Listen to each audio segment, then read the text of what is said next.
Salutations fraternelles à chacun de vous dans la division interaméricaine. Depuis le siège de l'Église adventiste mondiale du 7e jour, ici à Silver Spring. C'est votre siège, c'est votre Église. C'est un honneur pour moi de me joindre à vous aujourd'hui alors que nous commémorons ensemble une étape très importante pour la puissante et grande division interaméricaine. Gloire à Dieu, car nous célébrons sa providence et les activités positives qu'il a rendues possibles à travers vous.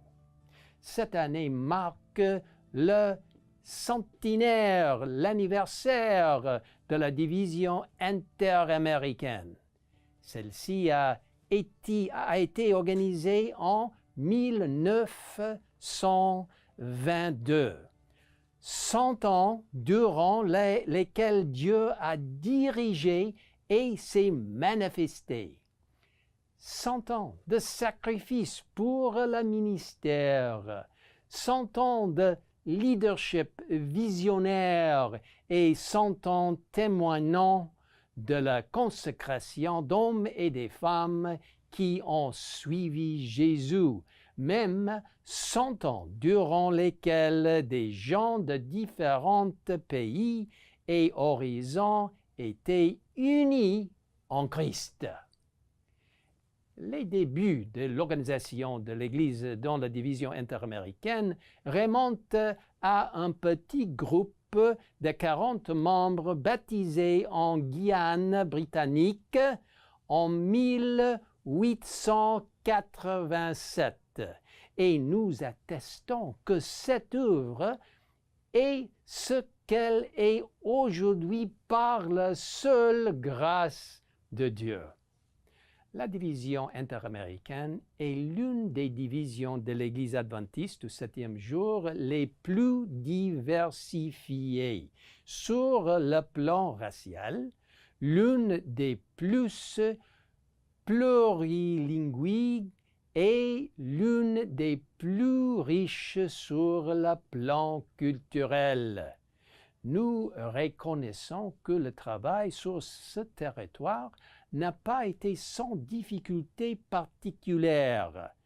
Néanmoins, Dieu a béni et continue de bénir l'Église qui parta d'humble début. S'entend désormais pour englober des territoires ayant des montagnes, aux îles et partout ailleurs. À l'intérieur de vos frontières, vous avez des hôpitaux, des écoles, des universités et des bureaux confessionnels reconnus. 24 unions et leurs fédérations respectives et de très nombreuses églises. Louons Dieu pour ces églises. Plus important encore, que dire des millions de membres et leurs familles qui ont accepté l'Évangile éternel tel qu'il est présenté dans les messages des 3 anges en Apocalypse 14 et ce 4e âge en Apocalypse 18 qui invite à sortir de la confusion et de Babylone et à chercher avec sincérité la vraie adoration de Dieu. Vous savez également que beaucoup de ses membres témoignent avec passion au sein de leur communauté afin que d'autres puissent aussi accueillir ce précieux message de la venue de Jésus révélé dans la parole de Dieu. Au nom de la famille de votre Église mondiale, nous vous félicitons et saluons vos progrès dans le domaine de l'évangélisation grâce à la puissance du Saint-Esprit par l'implication totale des membres. Félicitations, gloire à Dieu. Alors, les bénédictions de Dieu à votre égard sont certaines. Alors que nous prenons ce moment pour réfléchir et adorer, puissons-nous considérer les paroles de l'apôtre Paul tirées de Philippiens chapitre 3, verset 12, lorsqu'il dit « Ce n'est pas que l'ai déjà remporté le prix ou que j'ai déjà atteint la perfection, mais je cours pour tâcher de la saisir, puisque moi aussi j'ai été saisi par Jésus-Christ. » Puissions-nous, puissiez-vous, puisse la division interaméricaine avancer pour terminer l'œuvre par la puissance de la justice du Christ, croyant que c'est lui qui a commencé cette bonne œuvre dans la division interaméricaine, la rendra parfaite pour le jour de Jésus-Christ, tel qu'il est dit en Philippiens chapitre 1, verset 6. Membres de la division interaméricaine, dirigeants, prenez part à l'appel final que Dieu lance au monde en partageant les messages des 3 anges d'Apocalypse 14, alors que vous répondez au Seigneur, « Oui, Seigneur, j'irai et je proclamerai ton message. » Oui, Jésus vient bientôt. Maranatha. Felicitaciones Interamérica. Celebramos su providencia y reafirmamos nuestros valores. Congratulations, Inter-America. We are celebrating His providence and affirming our values. Félicitations, Interamérique. Nous célébrons sa providence, confirmons nos valeurs et affirmons nos valeurs.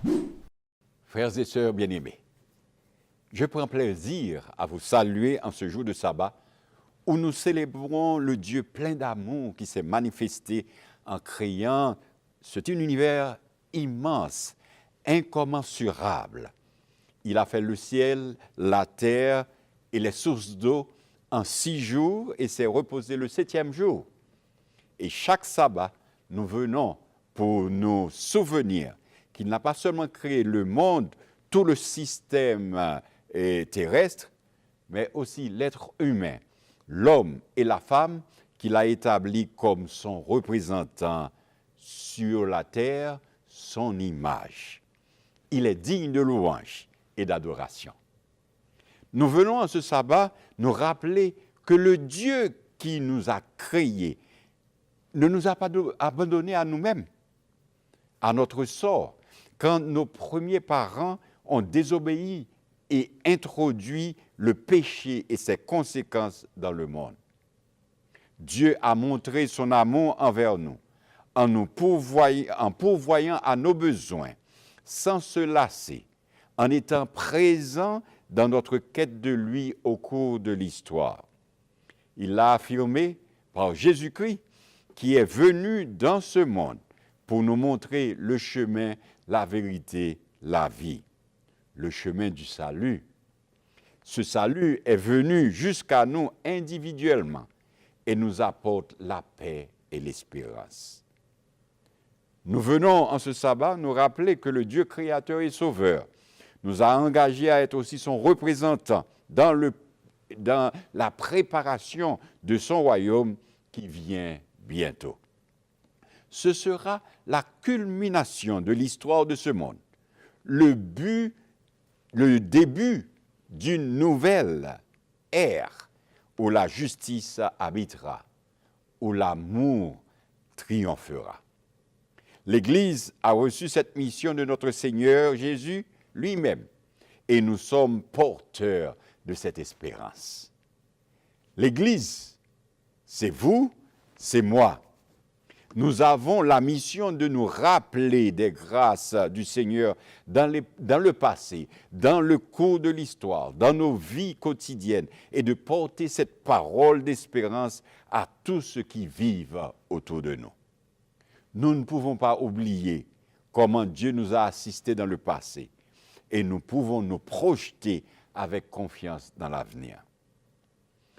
En ce sabbat, l'Église adventiste du 7e jour dans le territoire de la division interaméricaine se souvient de la façon comment Dieu a conduit son peuple durant les dernières années et réaffirme sa confiance en ce Dieu vivant, tout-puissant, plein d'amour. D'ici quelques mois, la division interaméricaine marquera 100 ans depuis que l'Église adventiste mondiale a déterminé dans son conseil les contours de ce territoire géographique qui comprend le Mexique, les pays de l'Amérique centrale, les pays du nord de l'Amérique du Sud, nommément Colombie, Venezuela, Guyane française et Suriname, ainsi que les îles de la Caraïbe, grandes et petites Antilles, incluant Haïti, Martinique, Guadeloupe, toutes ces régions francophones. Ce territoire regroupe actuellement plus de 300 millions de personnes, parlant des langues différentes, l'espagnol en majorité, mais aussi l'anglais, le français, le créole et un grand nombre de dialectes locaux à qui Dieu a invité à aller porter l'évangile éternel et à vivre dans l'attente de la seconde venue de Jésus. Retourne dans ta maison et raconte tout ce que Dieu a fait pour toi. Allez, faites des disciples, a dit Jésus. Et les adventistes ont répondu, j'irai. Quand elle a été organisée, la division interaméricaine comptait environ 7500 personnes, membres d'église, dans 2 régions, 2 groupes, oriental et occidental. L'histoire rapporte comment, de façon miraculeuse, providentielle, le message adventiste est arrivé dans plusieurs pays quelques années auparavant, avant 1922, grâce à des boîtes de livres laissées dans des ports et récupérées par des hommes en quête de la vérité, comme par exemple en Haïti, à Cuba, Jamaïque, Guyane. Grâce au travail infatigable de colporteurs, d'hommes et de femmes dévoués qui ont tout laissé pour être des porteurs d'espérance, pour sillonner les monts et les vaux, les larges territoires, et disant que Jésus est vivant, qu'il revient bientôt, et ils ont dit, affirmé avec la Bible en main, qu'il faut garder les commandements de Dieu et la foi de Jésus. Par exemple, pour ne citer que cela, Elizabeth Gautreaux dans les îles de Honduras, initiant le travail dans l'Amérique centrale, et Salvador Maticio au Mexique pour lancer le programme, l'Évangile adventiste. À partir de son organisation, la division interaméricaine a motivé pasteurs et administrateurs, ouvriers missionnaires et membres d'église. Elle a propulsé la prédication de l'évangile éternel dans les différentes maisons, villes, hameaux et foyers, un peu partout, avec des écoles primaires, secondaires, professionnelles et supérieures, et qui ont formé des générations de jeunes dans l'idéal de Dieu, dans l'éducation adventiste, chrétienne adventiste. Elle a travaillé avec des centres de santé, dispensaires, hôpitaux qui ont montré la compassion de Dieu pour une humanité souffrant de bien de maux à qui il faut apporter soulagement et guérison.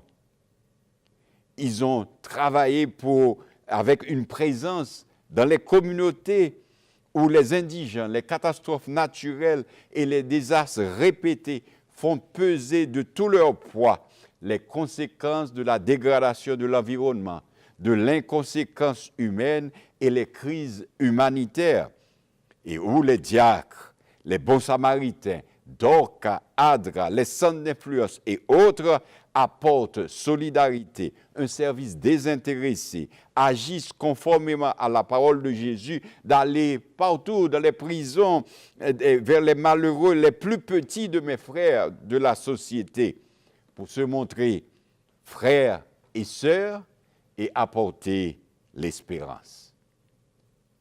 Aussi, l'œuvre s'est dégagée à travers le message des 3 anges prêchés dans les centres et les signes précurseurs du retour de notre bien-aimé Sauveur qui ont été présentés.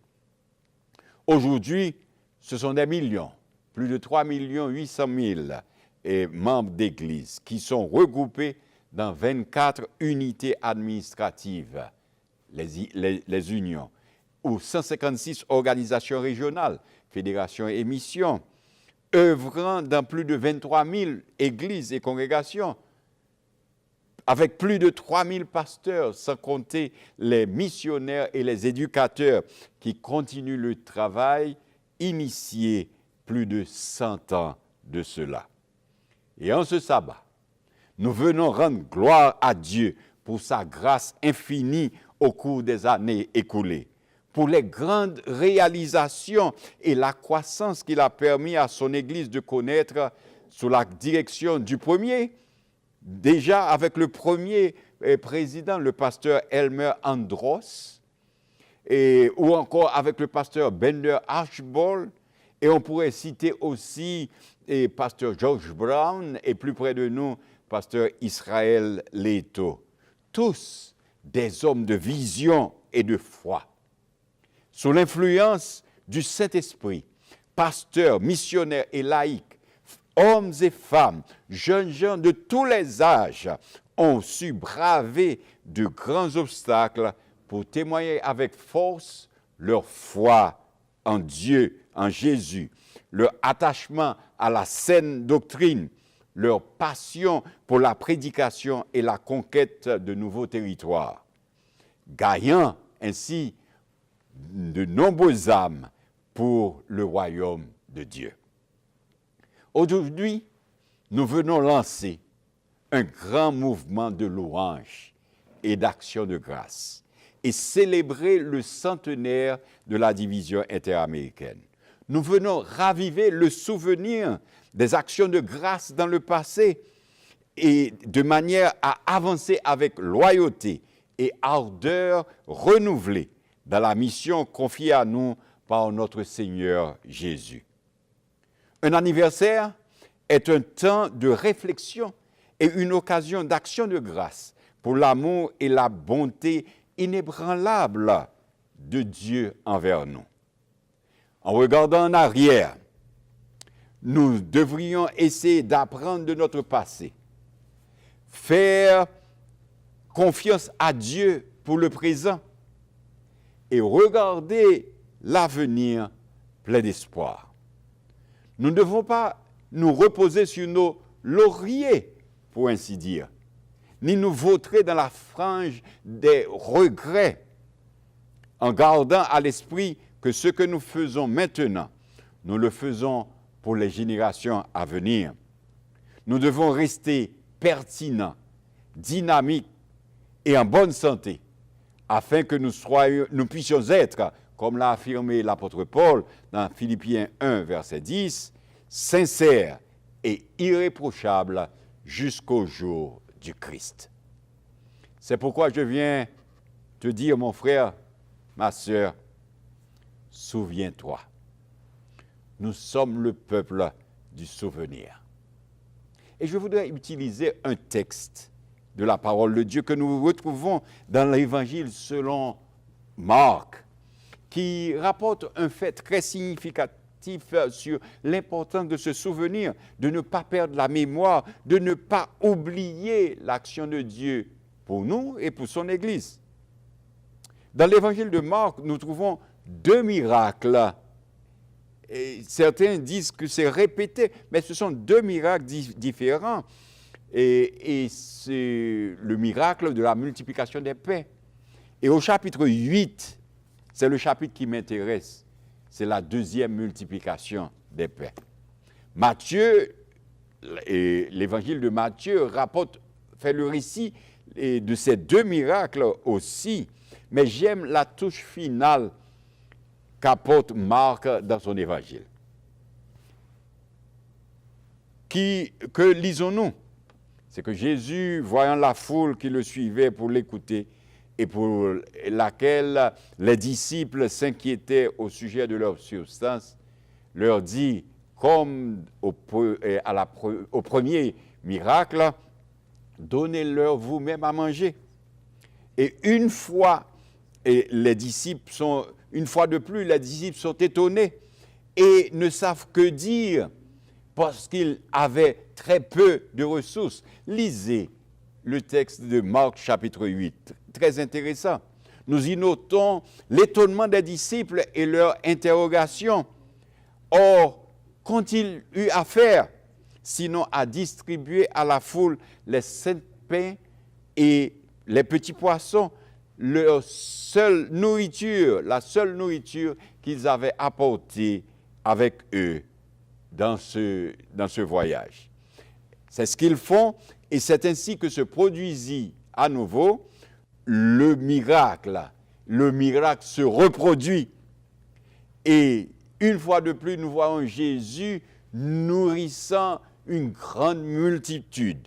5000 hommes avec 5 pains et 2 poissons, 4000 personnes avec 7 pains et des petits poissons. Dès lors, on pourrait s'attendre, quand on voit ce deuxième miracle, ou ce miracle répété de Jésus, pour nous dire que ce n'est pas un hasard, Dieu peut faire des choses. On pourrait s'étonner que les disciples aient un élan extraordinaire, hors du commun, de foi. Non, il n'en fut rien. Après la seconde multiplication, Jésus se voit obligé de les interpeller. Ils sont dans la barque avec Jésus pour passer à l'autre bord. Ils sont inquiets encore au sujet des pains qui leur faisaient défaut. Et Jésus intervient. Et c'est cette touche-là de Marc que je veux signaler aujourd'hui dans Marc chapitre 8 et le verset 17-18. Jésus, l'ayant connu, leur dit, « Pourquoi raisonnez-vous sur ce que vous n'avez pas de pain? Êtes-vous encore sans intelligence? Ne comprenez-vous pas? Avez-vous le cœur endurci, ayant des yeux, ne voyez-vous pas? Ayant des oreilles, n'entendez-vous pas?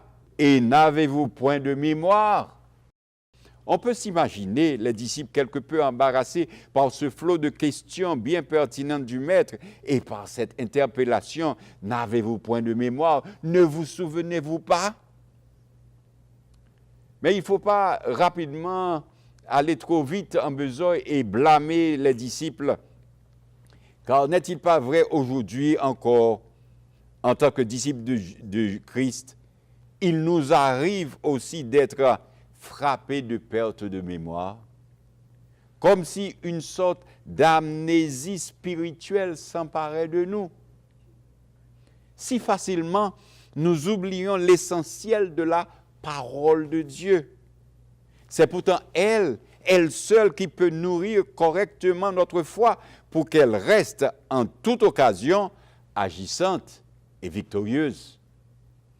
Si facilement, nous oublions les interventions miraculeuses de Dieu dans nos vies, les miracles qu'il fait pour nous, laissant l'inquiétude s'emparer de nous, baissant les bras rapidement devant la moindre épreuve.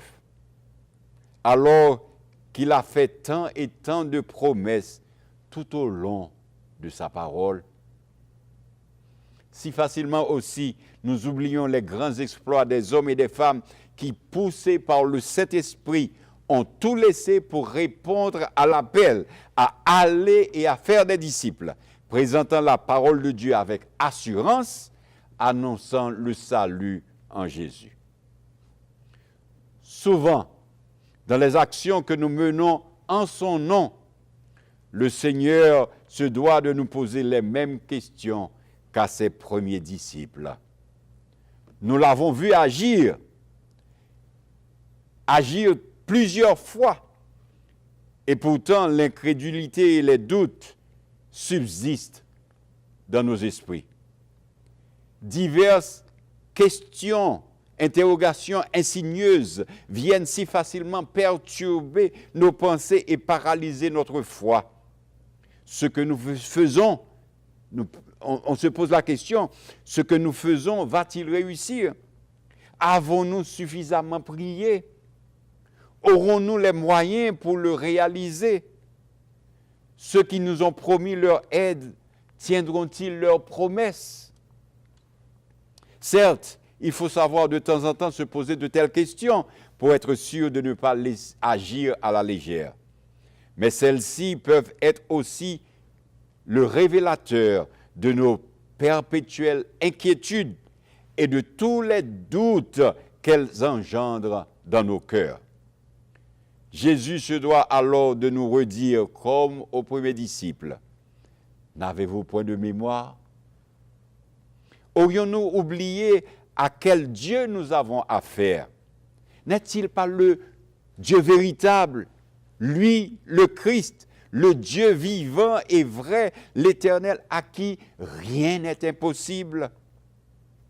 Avons-nous aussi oublié qu'il est le Dieu qui exauce les prières de ses enfants lorsque celles-ci sont formulées avec un cœur sincère, le sincère désir de faire sa volonté et d'être conduit par son esprit? Ne savons-nous pas qu'il peut faire au-delà de ce que nous demandons et pensons?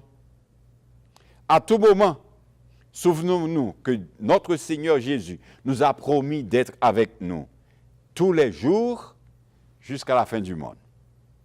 Il nous assure d'être conduits malgré nos faiblesses et nos insuffisances. Il nous conduit. De plus, n'oublions surtout pas que c'est lui qui nous a appelés à participer à cette grande entreprise qui est la prédication, la proclamation de son salut et l'édification de son Église dans le monde. N'oublions pas que sans lui, l'humanité entière est perdue. L'aventure dans laquelle Dieu nous a entraînés est une aventure de foi. Elle nécessite de notre part confiance, obéissance, persévérance. Confiance, obéissance, persévérance. Ne laissons pas notre mémoire trahir notre foi. Ne laissons pas notre ennemi, Satan, agir insidieusement sur nos pensées, cherchant à effacer de notre mémoire jusqu'aux vérités les plus fondamentales de la Bible, à effacer de notre mémoire les hauts faits de Dieu pour que cet évangile éternel parvienne à nous, à méconnaître l'organisation qu'il a mise en place pour ces temps de la fin. Il est important pour nous d'agir en conséquence. C'est ainsi que nous pouvons voir la puissance de Dieu à l'œuvre dans nos vies et dans le monde, utilisant et multipliant ici et là nos pains et nos poissons, nos semences et nos récoltes, nos œuvres et nos communautés chrétiennes. Nous serons non seulement les participants privilégiés de l'œuvre du Christ, mais nous en serons aussi les heureux bénéficiaires. Avec Ellen White, nous pouvons dire, en nous remémorant notre histoire, ayant parcouru toutes les étapes de notre progression vers notre état actuel, je puis dire, loué soit le Seigneur. Lorsque je constate tout ce que le Seigneur a accompli, je suis rempli d'étonnement et de confiance dans le Christ, notre chef. Nous n'avons rien à craindre de l'avenir, si ce n'est d'oublier la façon dont le Seigneur nous a conduits et ses enseignements du passé. En ce sabbat spécial, en lançant les activités de célébration du centenaire, que le regard rétrospectif sur les 100 ans de la vie de cette organisation nous donne du courage et de l'espoir pour les prochaines années, oui, jusqu'au retour de notre Seigneur Jésus-Christ. Et avançons pour évangéliser, éduquer, servir notre communauté. Avec tous les dirigeants des 24 unions de la division interaméricaine, je veux dire et répéter en écho, loué soit l'Éternel, alabado sea el Seigneur, praise the Lord. Et nous disons avec assurance, I will go. Et vous, ne voulez-vous pas vous engager dans cette célébration? Dites avec moi, I will go. Notre Père et notre Dieu, accepte nos accents de louange et de reconnaissance et d'amour adressés à toi. Et conduis-nous dans le chemin de l'espérance, nous remémorant toujours que notre Dieu règne encore, jamais son amour ne s'endort.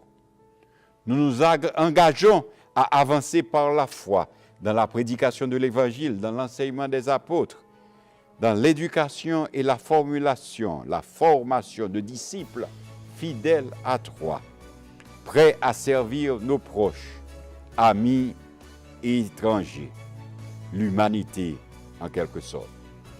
À ton appel, nous avançons avec confiance et nous osons t'interpeller à notre tour, encore une fois. Viens, Seigneur Jésus, viens bientôt. Amen.